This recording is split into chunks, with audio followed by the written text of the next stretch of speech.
Welcome back to the part two. Yes, Brother Rashid, we were chopping it up. This is getting very, very interesting from my point of view. I wanted to move the discussion on to our second talking point, which is triggers for substance misuse or triggers for addiction. There is some research which suggests, which is out there that says that, there are some people amongst the human family, different ethnic groups, but there are some human beings that have what is known as a genetic disposition towards becoming addicted. And there are those who would argue that, there's a difference between a disposition and a predestination. So it's not a dead cert that they're going to become addicted, but put in certain type of stressful situations, they may have a genetic disposition that draws them toward addiction as a more than others as a coping mechanism. What's your thoughts on that, and what's your experience about triggers? I don't agree with that. I'll draw a parallel to that. I remember about 4 or 5 years ago, I went to a conference in Nottingham, mental health conference. I had a professor from the University of Nottingham, and he was speaking about schizophrenia. And he said, statistics show that the African Caribbeans are more prone to schizophrenia than anybody else. And he said, why? And he gives some reasons why. We mentioned this previously. At this time of the year, Bilal, there is no sunshine. It's damp. It's overcast. It's gray. It's miserable. Short sunlight. Even if there is sunlight, it's short. So we're talking about triggers here. Yeah. Now that's a trigger for depression. Yeah. Now, if you come from a hot country, it would affect you more than anybody else. So when you are picked up in that state of mind, let's say drifting, you feel downtrodden, and you go to a psychologist or psychiatrist, any one of those two, or a GP, they don't take the time to analyze your background because you're not exhibiting certain kinds of behavior. Stroke one, you're schizophrenic. And hence, a lot of black people, a lot of Afro-Caribbeans end up in the mental health system as a result of unjustly so. So you're saying this is an issue of misdiagnosis? It is a misdiagnosis. That's the same. So talking about triggers, I'm talking about the damp and the overcast as being a trigger. So that's what they call, is it seasonal affective disorder or something like that? SAD. Yes. They call it SAD, yeah? Now, when people are picked up around this time, drifting and feeling low, they are given vitamin D supplements. It would help, as simple as that. But to cast them off into a psychiatric unit and leave them there and giving them medication some people don't ever recover. So talking about triggers, yes, the environment we're living in, the time of the year, this time of the year it really affects people. It affects some people, some groups of people more than others. And that's part of the question, because some people are more prone to climatical conditions than some. Some people are more prone to certain things than others. And coming back to the issue about whether certain groups of people are more inclined to be receptive to drug addiction, I don't know how true that is. Okay. I really don't know how true that is, because based on... You leave a big question mark. Yeah, because based on, I listen to psychologists speak about that, and I quote a particular eminent psychiatrist, Dr. Danny Allen, Jewish man. He said Afro-Caribbeans are distinctly overrepresented in the mental health system, unjustly so, because he said most of the psychiatrists don't take the time to analyze their behavior properly, dump them into the system. I'd say that's almost a separate discussion, not because of relevance, but almost like that's so deep that we could be here doing another show, because there's so much information about, there are academics who have written papers on this in this country and said that, essentially, in some respects, the mental health system at times is used as a handmaiden of oppression, and that, there are certain types of behaviors, for example, that are, let's say, not necessarily deemed respectable, but they might not be would qualify to be unwell. But if you're from a middle class professional background or from a different class, and you're seeing certain people, you don't understand the context in which they use certain language and their concepts on spirituality and things of this nature, it's easy for you to say, well, no, he's not well, is he? It's clearly we'll start him off on meds. And I've done research myself in this area when I was at university, and it clearly gives you statistics. I can't read them all off the top of my head, but one that's clear is in terms of being forcibly medicated against your will. Yes. African Caribbean people, African black people in this prevalent, country are prevalent, overrepresented in terms of being denied or not given access to talking therapies, overrepresented in that category again, and being sectioned. Yes. You know, that overrepresented. So that when I say that's a separate discussion, that's an overly important discussion. But it's linked. But it's linked. But it's almost linked. like we can go into that. We can go into that. That's, but you're right. You are right. It is indeed linked. There's a link. There's a link because again, certain behaviors exhibit certain kind of reactions. Yeah. And if you're talking about are certain people more inclined to be receptive to drugs or more prone to be taking drugs and behave a certain way, like I said, I don't believe that. I really don't believe that. My question though was rooted on a genetic level, not necessarily on a group genetic level, but just saying there are individuals. Just like, you know, you might have an athletic gene that pops up in different populations, or, you know, certain people have there's certain types. So some of the research is saying that within various populations throughout the world, you will find amongst these different populations some personalities that some people with a particular gene. There's a certain, like an addictive genome. There's a human genome that will be found in Asia. It will be found in European populations. It will be found in African populations. I mean, we discussed this briefly, and we looked at the Aborigines, for example, in Australia. Yeah. Now, the Aborigines have had a horrid life, based on oppression, based on depression, based on marginalization, all of the above. They've been decimated. So their method of coping is to take alcohol. Yeah. That is how they cope. They are known alcoholics. That's the method of coping because they have been through a wretched time. Yeah. But having said that, like I said to you in the build-up, there are also Aborigines in Canada who don't suffer the same fate as much as the Aborigines in Australia. Same people, different circumstances, different outcomes, different reactions. So what it sounds like we're saying is that, or what we see there is, environment plays a big part in terms of triggers. The season, environment plays, or environment as in social, political, economic factors. All of that play triggers in terms of addictions. Because there is one school of thought what says that, you know, there are people who are addicts, and essentially addiction is often triggered by, like, for example, painful childhood events, poor impulse control, things like this. Not specific to any group, but just individuals who go through certain life experiences.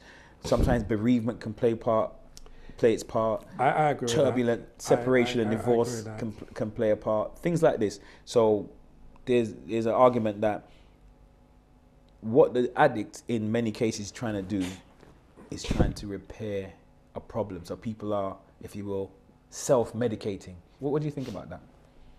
Okay, I'll spin this around. There are people who don't experience all of the above and still end up addicts. And I go back to the first part of the discussion. If you have money, it becomes recreational for you. Okay. But if you don't have money, it becomes a problem for you. So in spite of whatever triggers there may be, if you have money to maintain that habit, drug addiction is not an issue. It only becomes an issue when you have to steal, borrow, beg, whatever you have to maintain that problem.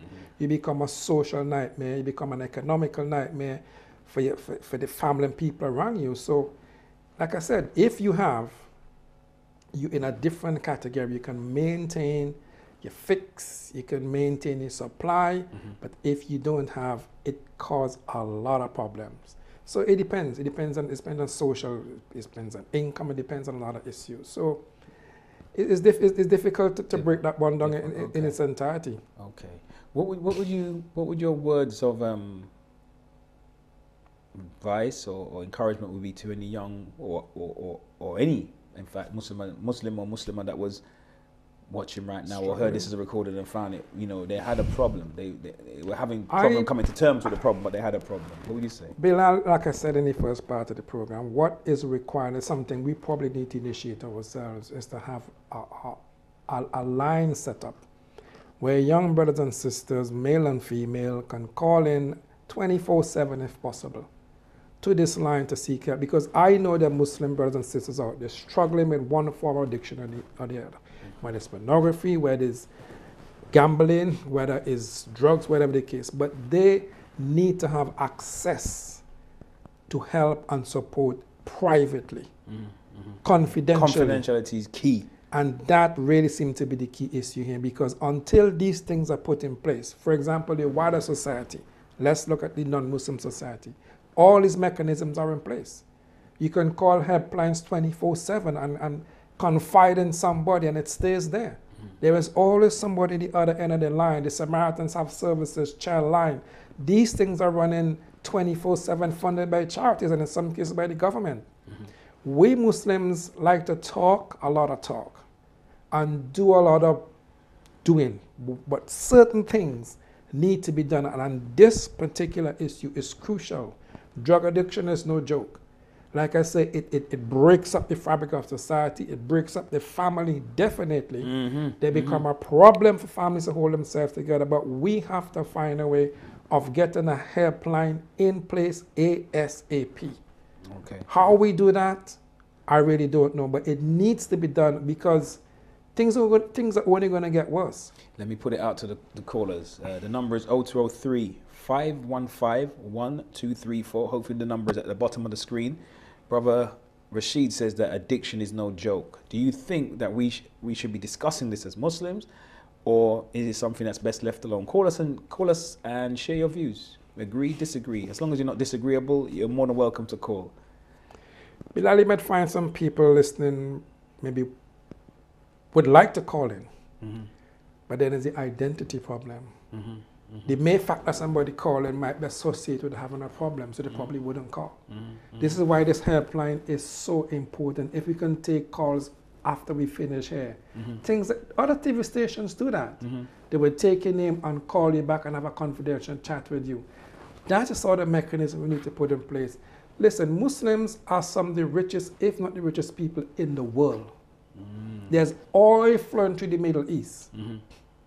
There must be some rich sheikh somewhere with a heart who is willing to put or pay for a helpline to put in place, because addiction is ruining Muslim lives. I know that for a fact, on all fronts. I mean, you gave me a fact earlier a while ago, and then it blew me off my chair. So these things have to be addressed. It's good talking about doing dawah and doing all this stuff. Addiction, drug addiction. This is real. It's ugly, but it's real, though. It's ugly, but it's real. It breaks up the society. It breaks up the structure of the family. It's a real problem. And society, where it emerges from the family, isn't it? So the family is like there's a nucleus of the nation. Absolutely. Man. Without the family, there's no society. If the family is fragmented, society is fragmented. Drugs creates a problem. Addiction creates issues. So we have to find a way of dealing with that. And whether it's chemical and non-chemical, because we have got the pornography issue to wrestle with. I don't know if I've kind of put people on their heel a little bit by putting that out there. But I just wanted to keep it 100, as they say. I want to keep it real. And I want to touch on something, Bilal. Go ahead, brother. Go ahead. Our loving brother Umar Johnson. He's got a TV. Is that Dr. Omar Abdullah? The eminent Umar Johnson. Omar Abdullah Johnson. Absolutely. He's got a take in the whole addiction process. Okay. Now, his view is certain groups are earmarked by certain fabrics of society to be or chosen to become addicts, i.e., in order to control behavior. Okay. Okay. And he's got facts to back this up. Sure. He mentioned the drug Ritalin. He said in America... So Ritalin is a prescribed drug? It's a prescribed drug, right, to control behavior and control mood. Right. Yeah. He said black people, or black women in America, are advised to give the children Ritalin. One, they would get an income from the state if they do that. It's very much like child benefit here. Right. Two, they give the parent some level of control over their lives, not the child's life, because the children today are so difficult to control. They want this, they want that, they're running up and down. So the medication is to to pacify. That sounds disturbing. To pacify the child so that the parents can have a decent life. What he's saying, the children have now become a hindrance to parents. So they are being advised by clinicians, etc., to give the children Ritalin to calm them down. Now the impact of this is only on two specific groups, Hispanics and Afro-Americans. Why is that? Because controlling behavior is important for the wider society to understand and see how things are done. Umar Johnson is very much up in arms with this because he believes if this method is not spelled out, if this method continues to grow, the black population will not produce any productive people. Because if you on Ritalin between the ages, like you say between 1 and 10. Wow, so that's what they call it, arrested development, man. Between 1 and 10, he said it takes 6 months for you to get addicted, in some cases, to heroin and crack, etc., etc. You have your child on Ritalin between 1 and 10. They will become addicted to that form of drug and be craving for higher forms of addiction at a later age in life. Okay. So by the time they're 16 or 17, they already having this craving for something more deeper. Crack, cocaine, heroin, subsequently imprisonment. Sounds a little bit or a lot like social engineering. It is what it is. Let's bring that potentiality about addictions a little bit closer to home then. We're here in the UK, we're here in Britain. Some would argue that there are communities that are earmarked in this country, for example, where drugs are allowed to proliferate, or it's not really stamped out. And even, for example, in a geographical location, when they was trying to experiment about the legalization, not the legalization, but there was a technical term to say the decriminalization, so it would still be a crime, but the police are not going to pursue that. Declassification, I think that was a fancy term that was used for cannabis. I think it was in South London, Brixton, South London. So I found that quite fascinating, that being a population associated with, for example, African Caribbean resistance in this country and consciousness or something like this. So, yes, I don't know if you could, if I'm phrasing it correctly, but what I'm saying is that are there social political factors that foster addiction also? Bilal, social engineering is Native Americans, for example, as a particular group in a society are heavy users. Aborigines, Australian Aborigines, in a certain society are heavy users. We're not suggesting it's all poor coping mechanisms. There may be some. Is it political factors or social factors? Like Brother Umar Johnson said, there are control mechanisms. Certain groups have to be controlled. They cannot allow to get out of line. Because if you allow them to get out of line, they will become destructive to the structure of society. Something we look at in another part of the program later on about somebody. So that's to do with power then? It's to do with power and control. Right. Society have to have a certain amount of control. And if certain elements in society is disruptive, they have to be controlled. And there have to be a method and mechanism put in place to control these people. Drugs. So what are we saying as Muslims then? We know that the Prophet, peace upon him, encouraged us to develop our will. Allah subhanahu wa ta'ala, God Almighty encourages us to develop our will in the Quran. It talks about making supplication. And I think the Arabic word we use the Arabic word dua, but just for the English speaking audience, supplication, calling unto God in private, in quiet moments, reflecting on God. There is the issue of fasting. Yes, we fast in Ramadan, and that's mandatory for the majority of Muslims, but also, we're advised by the Prophet, again, peace upon him, saying on the certain days of the week, not just the mandatory for the whole month, but certain times to fast. This develops your will. And I guess there's the master key, the night prayer, the Salatul Layl. That's the master key. That's the one that, is the powerhouse in terms of willpower. I'll drop this on you. I know there's a saying in Najul Balaga from Imam Ali where he says, some people fast and they only get hunger from it. Some people stand whole night in prayer and only became tired from it. They get nothing else from it. A lot of Muslims in the world today is exactly in that position. Ramadan has become a ritual. Tarawih in the night is a ritual. And Imam Ali says what he said. They get tired and they get hungry. Those are not the benefits of fasting. Okay. Fasting is to purify you. Prayer is supposed to purify you. If it becomes a ritual where you're just going through the motion in Ramadan, Okay. you come out no better than you went in. So things ain't going to change around you. Ramadan's supposed to be a checkpoint in your life. Mindfulness and alertness, awareness. It's supposed to. It's like a MOT check for you. When you go into Ramadan, you have to come out on the other end different. And if you ain't do that, you just becoming hungry and tired. That's what Imam Ali said. And that is the predicament we are in. All the beautiful mosques around the world, packed in Ramadan. But are Muslims really extracting the true benefits of Ramadan? That's a question we need to ask ourselves. It would probably explain why we are in such a predicament today. Fighting among ourselves, ideological battles. Ramadan is a case in point, my brother. If we can't get that right, we in serious trouble. Serious trouble. So all we get in is hunger and tiredness from Ramadan. And that's not, you're supposed to welcome Ramadan with open arms. And when it finishes, you cry. Feel sad. You feel sad. You're Yeah. supposed to You feel people- sad. You feel like a You feel good like friend you're- gone. Absolutely. Yeah, When Ramadan is coming to and you're supposed to be weeping and crying, don't go. Some Muslims, they can't wait for it to finish. It become a hindrance in life, but because of tradition and environment, they're fasting. So there is no conviction behind that. So it would kind of explain where we are in terms of a people, in terms of a group of people, the ideological battles we have among ourselves. Ramadan could fix all of this, because when you fast, it's supposed to harmonize everybody. That is a time when you should put your arms down. You should have everybody doing oneness.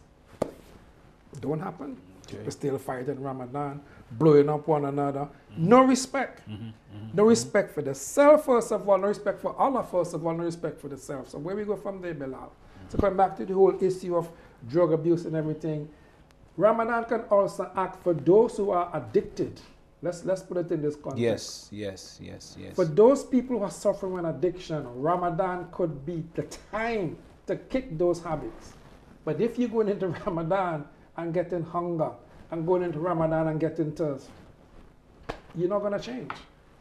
Ramadan can fix any problem you have, because it will give you enough determination to like you said, make dua, cry, beg Allah for help. If you can't do that in Ramadan, my dear brother, you don't stand a chance. It is the one time Allah gave you The gates of repentance to is purify yourself. wide open. Yes. To purify yourself, I mean purify yourself in the terms of the word purify. If you have an addiction, that's the time to put it right. Ramadan isn't there to punish us.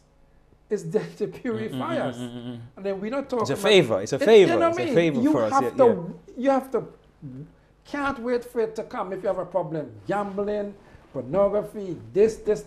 Ramadan is the one time when all those can be put to bed. But it's to maintain that after Ramadan done. It's a struggle. We got to start somewhere. We got to start somewhere. Powerful words. We got to start somewhere, brother. The number is 0203 515 1234. It's quiet out there. It's quiet out there tonight. But I know Like that said, I know that ears a lot of are people- on cock and people are watching intently. That's the most important thing. And if like anybody I would like said- to contribute, they're more than welcome. But we'll keep rolling, man. It's not a problem. I It's think not a people problem. listening and would like to call, but because it would breach confidential. This issue or this topic is quite a somber one. And if people watching out there and listening who have addiction problems, it's a pity the mechanism is not in place for you to call us after the program finished, so we can direct you to X, Y, or Z. Because we have to look at ourselves, Bilal. We have to look at our Muslim brothers and sisters and want to help them in the best possible way. We have to do some house cleaning, man. We have This to is help a our own medium. Yeah. But the facilities are not in place to deal with the issues we are discussing. We can only discuss it. Like I said, what needs to happen? Inshallah, we can evolve out this. We don't know can who make recommendations because who may have. Yes, we don't know who's watching, for example, that may have access to various amenities or have ideas that we may contact us after the show, or who needs help. Well, may you can contact call us it on with the show. recommendations of any counseling services that you know discreetly. But again, the issue of confidentiality is crucial. So people would rather probably just listen observe instead of making comments or participating, because it's a really, really crucial subject, which in its sense calls for a lot of confidentiality and confiding in people and trusting in people. That's what counseling is all about, trusting a counselor to make sure you can take them from one stage to the next. Yeah, yeah. We are only here throwing ideas out and discussing certain things, but for the wider community out there listening, still feel free to call and make comments or contribution if necessary. Maybe just for some as well, it may be an unusual topic because in one sense there are certain traditional or common themes that that tend to be discussed in Islamic forums, and this is not a common theme. Like I said, the brothers and sisters that put on the program over in South London, Pioneer. I mean, it was at Hadri, yeah, it's like a pioneering, really going out on a limb. I'm very proud of those. The panel over there. Yourself a therapist, I think I shouldn't use the word incumbent, but it's good upon you to initiate these kind of discussions. Like I said myself, I come from a that background, so we kind of complement each other in that way. So if this can be built upon, yes, and anything you feel I can do to support that cause, so be it. Because I know there are Muslim brothers and sisters out there, and the wider community as a whole struggling. Yeah, because that's a point for anybody who's watching. And anybody who's watching, I want them to feel encouraged. But it's just that we're house cleaning. We got house cleaning. Anybody, because like I said, I went to this church service this morning in High Wycombe, and it was about. There's Muslims freaking out about that now. He went to a yes, because I went to listen to this church service this morning because the topic was how to bring Muslims to Christianity. Okay, that was the topic, and this guy was serious. Okay, he had a battle plan, how to do things, how strategically. Not to do. Yes, they're not joking. They're coming for us. So if we're gonna be laying down arms and walking in naive, you're gonna get caught in the web. So they have a battle plan, and we need to have a battle plan as well. And this platform is a platform that people need to plug into, because we are breaking new ground, I think, in discussions like this. Inshallah. Because people discuss a lot of issues, I wouldn't say which are irrelevant, but don't have the same kind of impact this kind of discussion can have. People are afraid to discuss these issues because it's a so-called taboo issue. But like I say, alhamdulillah, Allah's blessed us with the capacity to do this with some level of eloquence and excellence and to make it happen. And the management here is courageous enough to allow us this platform. Alhamdulillah. So we try to use it to the best of our ability and at least prick the conscience of those who are watching that. Yeah, it may be a little bit outside of the box, but it inshallah is something that's very relevant. It's something very relevant. Somebody got to be pioneers. Yeah. Like I said, this man this morning, the church was a pioneer in engineering methods to bring Muslims into Christianity. And we have to be pioneers among ourselves to make sure that our brothers and sisters are maintain a healthy body, mind, and soul, and to protect ourselves from infiltration. That's what we have to do. So these programs are necessary. Absolutely necessary. Well, inshallah, we can go into it a little bit deeper on the other side of the break, and also the new segment. We'll be touching on a few things, but we hope to see you after the break. But until such time, assalamu alaikum wa rahmatullah ta'ala wa barakatuhu.